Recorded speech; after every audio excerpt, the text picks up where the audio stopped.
From autumn 1940, Norwegian Jægers, a term translating to hunter, launched from Great Britain toward the Norwegian coastline under the Special Operations Executive. Norwegian Independent Company 1, later known as Company Ling after its commander's death, supplied the very lineage claimed by modern MJK. Their work flawlessly joined sea transit, clandestine landings, and attacks ashore. Yet, one critical question remains. How many separate coastal approaches could a launch cell sustain before the brutal weather severed extraction? In 1953, Norway established Marinens froskemannsavdeling, the Navy's elite frogman unit, built specifically for stealthy underwater access rather than conventional beach landings. Forged with the involvement of Defense Minister Jens Christian Hauge and Intelligence Chief Wilhelm Evang, the unit formalized maritime skills inherited directly from wartime coastal operations. MJK was established that very same year. But a tactical dilemma emerged. What underwater route length could realistically remain usable when shifting ice altered every entry and exit point? Standing as Norway's oldest special unit, MJK is headquartered at the Ramsund Naval Base in the north, with additional operators stationed at Haakonsvern in the west. This unique geography divides their operating space between harsh Arctic access and critical Western maritime infrastructure. Crucially, Arctic environments didn't replace their diving, parachuting, or urban skills. Rather, they added severe cold exposure to every single task. Consequently, commanders must ask, which base-to-objective transit method actually preserves personnel capacity after such prolonged exposure? Arctic rigging fundamentally changes airborne capacity. Since cold weather clothing and equipment occupy significantly more space, fewer personnel can parachute from a single aircraft. Here, physical reconnaissance becomes mandatory. Maps and satellite imagery routinely miss shifting tundra, muskeg, and unstable ice. Before committing any weight, operators conduct hands-on ice surveys to test thickness and serviceability, a pure terrain verification by direct contact. This raises a logistical hurdle.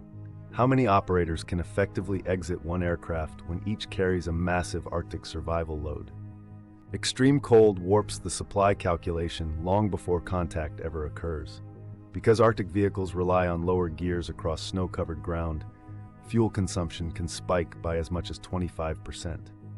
Furthermore, heaters constantly drain fuel to protect both personnel and sensitive equipment. Engines and powertrains must be started frequently to prevent cold soaking, the deep, paralyzing chill that immobilizes mechanical systems. Supplying a modular brigade under these conditions can consume up to half of all supporting cargo capacity.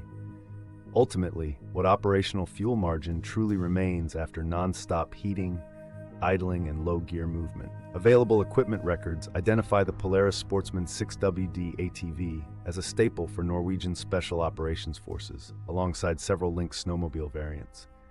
However, these logs fail to establish a strict unit-by-unit allocation. Fleet attribution, the evidentiary chain linking a platform to a named formation, remains deliberately incomplete.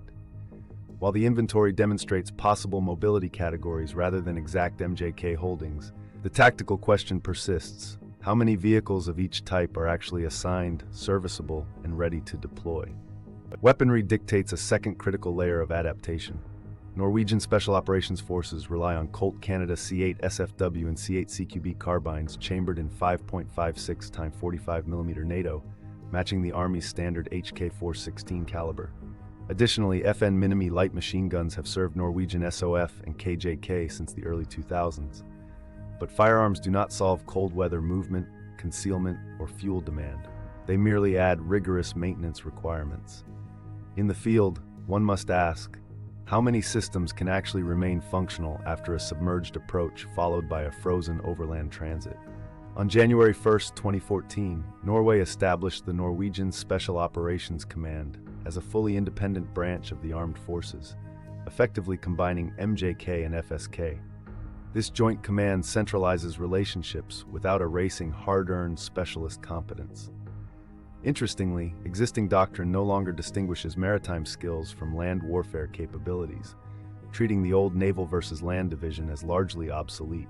When mission domains inevitably overlap, what strict operational allocation rule ultimately assigns a maritime-trained operator? Public records track MJK operations across Europe, Central Asia, and Africa, over the past 70 years, meaning their Arctic reputation sits directly alongside global deployment requirements. Norway's defense apparatus proudly calls MJK world-leading in maritime special operations within Arctic environments. Former Marinejeger operators have even completed polar expeditions described as unprecedented, feeding their raw experience directly into modern training methods. Yet, since this claim is institutional rather than a disclosed mission log, we must evaluate which expedition-derived procedures actually transferred into routine instruction and under what specific exposure durations.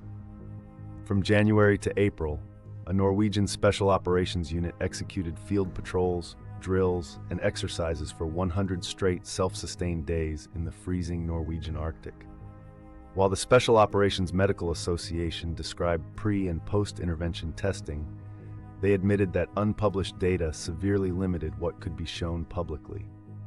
By measuring physical performance before and after this period, the protocol effectively converts raw endurance into a highly controlled exposure record.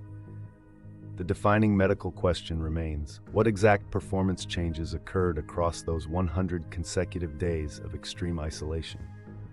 Arctic security is rarely defined by one constant emergency. Take the incident where Coast Guard inspectors boarded the Russian trawler Electron over protocol concerns, only for the Russian crew to effectively abduct the inspectors into Russian waters.